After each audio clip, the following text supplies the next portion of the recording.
Today I'm here to announce that our office will be filing charges against Nick Reiner, who is accused of killing his parents, actor-director Rob Reiner, and photographer-producer Michelle Singer Reiner. And it took me 10 years to work up the nerve because there was such responsibility in telling that. Two names, two legends, one bond that went far deeper than red carpets or awards. Steven Spielberg and Rob Reiner each ruled their own creative lanes, but what truly connected them was something rare in Hollywood. Pure, honest love for storytelling and cinema itself. Spielberg, the master of emotional, sweeping, human-centered stories. Reiner, the brilliant comedy architect who somehow always found a way to mix laughter with truth. They respected each other deeply, often crossing paths at Hollywood gatherings, exchanging warm words, inside jokes, and genuine admiration that never felt forced. Their friendship wasn't performative, it was real. That's why when the heartbreaking news broke, it didn't just land softly. It hit like a lightning strike. These charges will be 2 counts of first-degree murder with the special circumstance of multiple murders.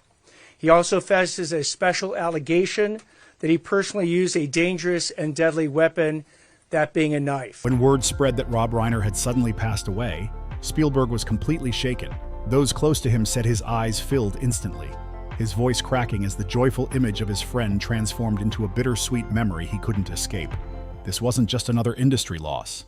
It was personal. Just 2 months earlier, Spielberg vividly remembered a cheerful night when Rob had shared what he called the happiest news of his life. His son, Nick, had finally turned the corner. He had stepped away from his struggles and moved back home. Spielberg later said Rob's smile that night was brighter than any spotlight Hollywood had ever produced. The two friends even talked excitedly about teaming up again. Fresh ideas, new stories. These charges carry a maximum sentence of life in prison without the possibility of parole or the death penalty. No decision at this point has been made with respect to the death penalty. That familiar spark of creation still alive. It felt like a new chapter was opening. Then came the twist no one could have imagined. Reports revealed that on December 14, 2025, Rob Reiner and his wife, Michelle Singer Reiner, were found gone. The entire entertainment world froze. Hollywood stood still. Steven Spielberg struggled to hold himself together during a rare, emotional interview with the press. Rob wasn't just a colleague, Spielberg said softly. He was a true friend, a companion on a creative journey I'll always treasure. His voice trembled, every word soaked in love, shock, and grief. Spielberg made it clear this loss wasn't only personal. It sent shockwaves through the entire industry and through everyone who believes in films that center humanity and heart. Losing Rob Reiner felt impossible to accept. Rob's gift for connecting people through stories was something Spielberg called once-in-a-lifetime magic, the kind you don't replace. As Spielberg spoke, his eyes reflected deep sadness, his voice heavy with memories of brainstorming sessions, long talks, and shared dreams that never fully made it. We have requested, and currently Nick Reiner is being held without bail. To screen. Spielberg then shared something deeply personal, his very first memory of meeting Rob Reiner. 2 young men in the early days of Hollywood, bursting with energy, curiosity, and hunger to tell meaningful stories. I remember Rob back then, Spielberg said, full of dreams but still incredibly humble. His hand tightened slightly as if gripping those golden memories. He had this rare ability to dive deep into characters and make everyone watching feel like they were living the story right alongside him. As Spielberg reflected on Rob's body of work, emotion filled his voice again. Rob created films that made audiences laugh, cry, and truly reflect on life. Spielberg said with admiration that Rob proved filmmaking wasn't just entertainment, it was a bridge that brought people together. Rob Reiner wasn't only the man behind classics like The Princess Bride, When Harry Met Sally, and Stand By Me. He was someone who understood how to mix humor with deep lessons about friendship, love, loyalty, and growing up. Now, with respect to the process, once the charges get filed this afternoon, Nick Reiner will be then brought to court. He is going through medical clearance, something that everybody who gets arrested and gets held in a Los Angeles County Sheriff's Department jail goes through. Spielberg admitted with quiet sorrow that Rob's passing left a space that could never truly be filled. Still, his legacy would live forever through his films and the lives he touched. Spielberg later reached out publicly to the Reiner family, writing that he was deeply saddened by the loss of both Rob and Michelle. He described Rob not just as a great director, but as a loyal friend, an incredible teammate, and a true artist who left his mark on millions of hearts. Hollywood, he said, lost one of its brightest lights, a man who turned real emotion into unforgettable stories. But what Spielberg shared next revealed something few people ever knew. He recalled a private moment from years earlier that showed a side of Rob Reiner hidden far from the spotlight. It was a cozy Hollywood gathering at a friend's home, filled with laughter, movie talk, and familiar energy. Yet Spielberg noticed Rob standing alone in a quiet corner, holding a glass of wine, looking distant and heavy. Something felt off. Concerned, Spielberg approached him, placed a gentle hand on his shoulder, and asked quietly, "It's been a while, Rob. You don't look so good. Everything okay?" Rob stayed silent for a long moment before sighing deeply. Then he nodded toward the balcony, motioning Spielberg outside, away from the noise. Under the cool night air, Rob finally opened up. He told Steven about his son Nick's ongoing struggles, issues that were draining him emotionally. "Rob told me he felt helpless," Spielberg recalled, trying to be both a father and a friend, but not knowing how to fix things. Once he is medically cleared, he will be brought to court to be arraigned on these charges. At that point, he will enter a plea of guilty or not. Every word Rob spoke carried the weight only a parent could understand. He tried to keep his charm, even forcing a smile, but Spielberg could see the heartbreak beneath it all. That night, Rob shared even more, his voice low, his pain exposed. "Steven," he confessed, "Nick's been battling some serious struggles. It started when he was young. He got mixed up in dangerous habits and we couldn't pull him out." Rob explained how he and Michelle tried everything: therapy, recovery programs, keeping him close at home. Nothing seemed to stick. His eyes stared into the darkness, saying what words couldn't. "I even made being Charlie with him," Rob said, hoping it would help him heal and bring the family closer. "For a while it worked. He got better. But now it feels like we're right back where we started. And I'm scared, Steven. I'm really scared." Spielberg leaned closer, speaking softly but firmly. "Rob, you've done everything a father possibly could." But Rob shook his head, tears quietly building. "Sometimes I think we listen too much to experts and not enough to our son. I just want to help him, but the harder I try, the more helpless I feel." The two men sat there in silence for a long time, city lights flickering in the distance, wine untouched. Spielberg could feel how deeply Rob loved his son, that powerful mix of love, fear, and exhaustion. That conversation never left Spielberg's mind. He last saw Rob in October 2025 at the Governor's Awards hosted by the Academy of Motion Picture Arts and Sciences in Los Angeles. Rob Reiner was a brilliant actor and director, an iconic force in our entertainment industry for decades. His wife, Michelle Singer-Reiner, was an equally iconic photographer and producer. Even surrounded by glamour and applause, Spielberg noticed a quiet sadness behind Rob's eyes. Yet that night felt different. When Spielberg walked into the grand hall, he spotted Rob across the room laughing, surrounded by friends, his smile shining brighter than the chandeliers above. Spielberg didn't hesitate. The two hugged tightly like brothers who had lived a lifetime together. "Rob, you look incredible. How have you been?" Spielberg asked. Rob laughed, eyes glowing. "Steven, you won't believe it. Nick's home. He's doing so much better. Clean for months, working again, talking to us like his old self." Hearing that, Spielberg felt warmth rush through his chest. All the late-night worries, the heavy conversations, it finally felt like things were turning around. "That's incredible," Spielberg said, gripping Rob's shoulder. "You and Michelle have been through so much. I'm truly happy for you." They talked quietly about future film ideas, new actors, and stories they still wanted to tell. But one thing stayed with Spielberg: the peace in Rob's smile. For the first time in years, Rob seemed truly at ease. What Spielberg didn't know, what none of them could have known, was that only months later, tragedy would strike without warning. Like thunder crashing through a clear blue sky. "I can still feel that shock," Spielberg admitted later. "All that hope, gone in an instant." In the days that followed, Spielberg found himself re-watching The Princess Bride. When he heard the line, "As you wish," tears streamed down his face. Through the pain, he whispered softly, "Rob, you lived fully, and we'll remember you forever." In his public message, Steven Spielberg closed with words so full of emotion they felt almost too heavy to read aloud. "Rest in peace, my dear friend Michelle."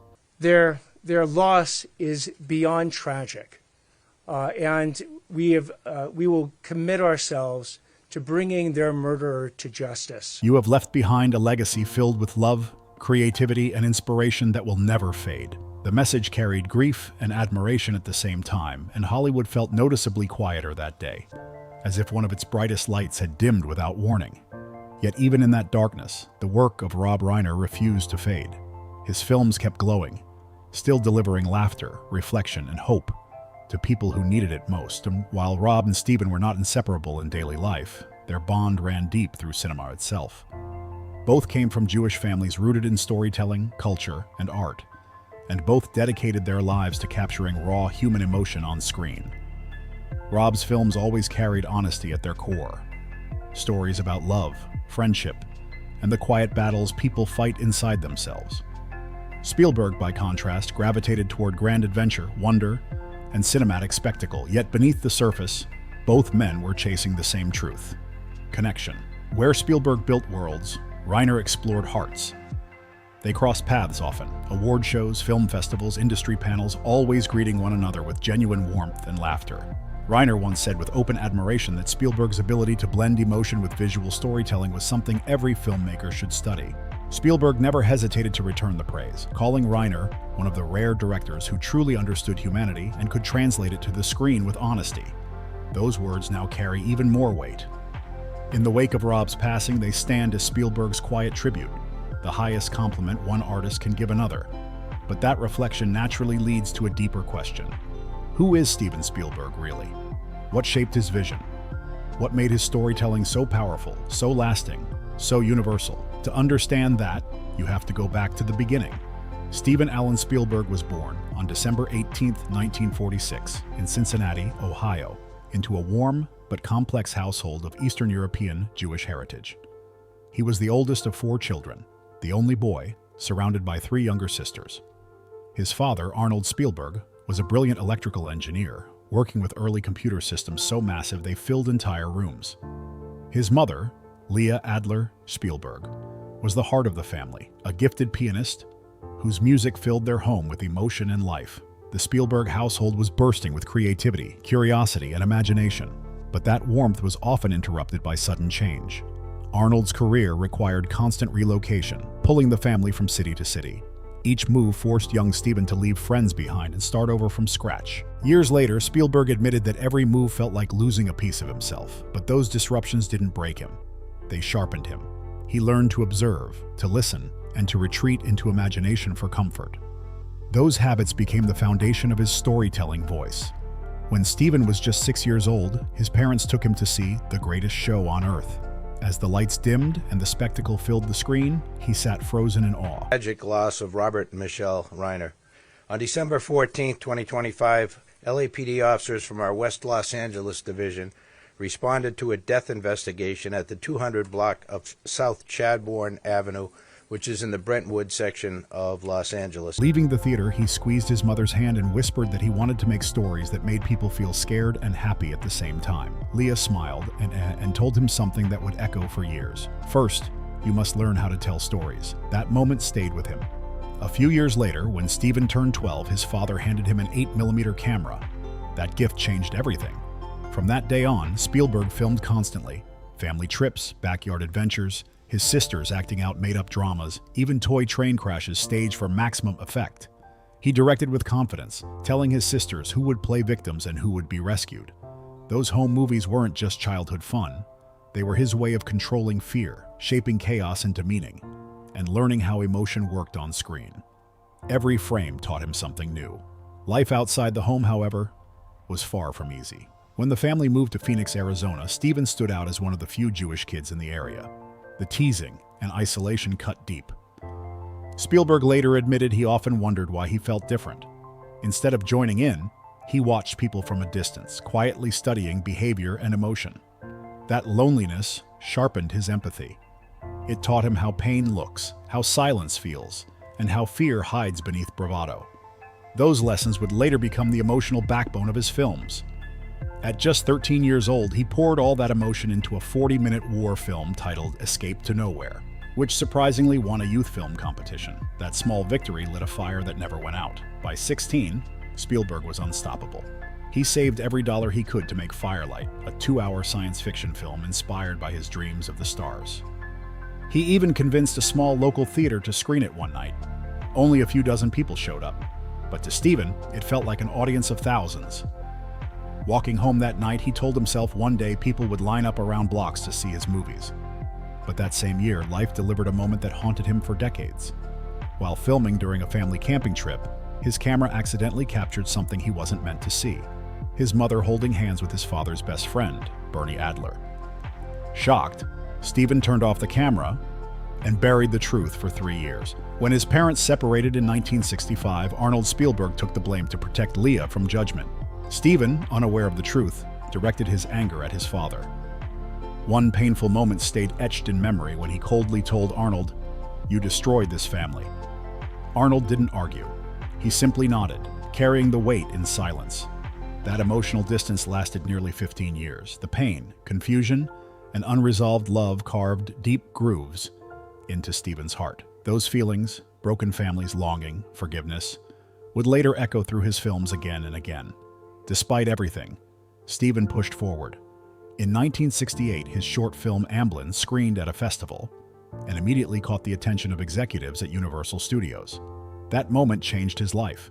He dropped out of college, became an unpaid intern, and secretly filmed projects in empty offices after hours. In 1969, at just 22 years old, Spielberg signed a long-term deal with Universal, becoming the youngest director in Hollywood history to do so. His rise was fast. Television projects like Night Gallery and Columbo led to the TV movie Duel in 1971.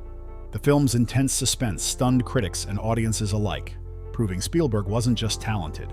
He was destined for something bigger. After years of love, growth, and shared history, Steven Spielberg and Amy Irving officially married in 1985, marking what many believed was a golden chapter in Spielberg's personal life.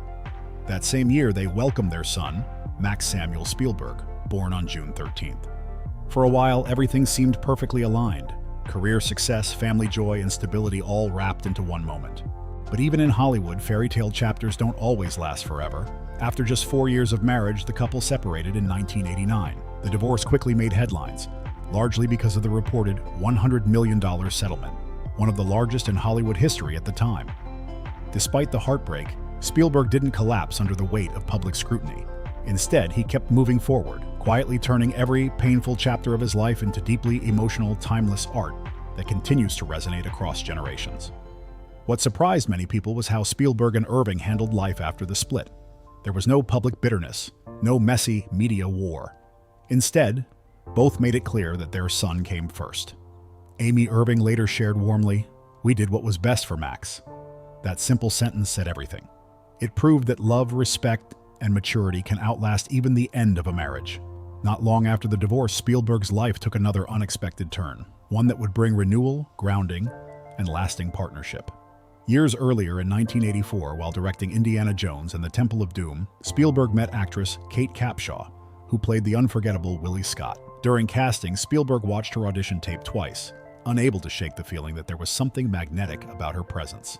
"I saw Kate's audition and thought, she's perfect," Spielberg later admitted. Kate would laugh about it years later, joking that she never imagined a role filled with action and non-stop screaming would lead her to the love of her life. While filming across Sri Lanka and the United States, Steven and Kate began to connect naturally, sharing meals, long conversations about creativity, and reflections on what truly mattered beyond Hollywood. At the time, Spielberg was still married to Amy Irving, so the relationship remained strictly professional. The chemistry was undeniable, but timing mattered. Both respected boundaries, understanding that rushing things would only complicate lives already under pressure. It wasn't until 1989, after Spielberg and Irving finalized their divorce, that Steven and Kate allowed their friendship to evolve into something deeper. They soon moved in together, discovering a sense of calm and emotional safety that felt genuine and steady. Kate later explained, "We grew close on set, but we waited for the right moment to let things become real. That patience," she said, "made all the difference." Before their wedding, Kate made a deeply personal decision to convert to Judaism, a gesture that touched Spielberg profoundly. In 1991, they married in both a civil and an Orthodox Jewish ceremony, surrounded by close friends and family. Spielberg later reflected that marrying Kate wasn't just about love. It was about rediscovering pride in his heritage, faith, and identity. Together, they didn't just build a marriage. They built a home rooted in shared values, laughter, respect, and emotional depth. Their love story grew into one of Hollywood's most admired long-term partnerships, defying an industry known for fleeting relationships. Kate brought her daughter Jessica Capshaw from a previous marriage, while Steven had his son Max. Their household quickly filled with energy, creativity, and warmth. Over time, they welcomed both biological and adopted children, forming a beautifully blended family that reflected their compassion and openness to love.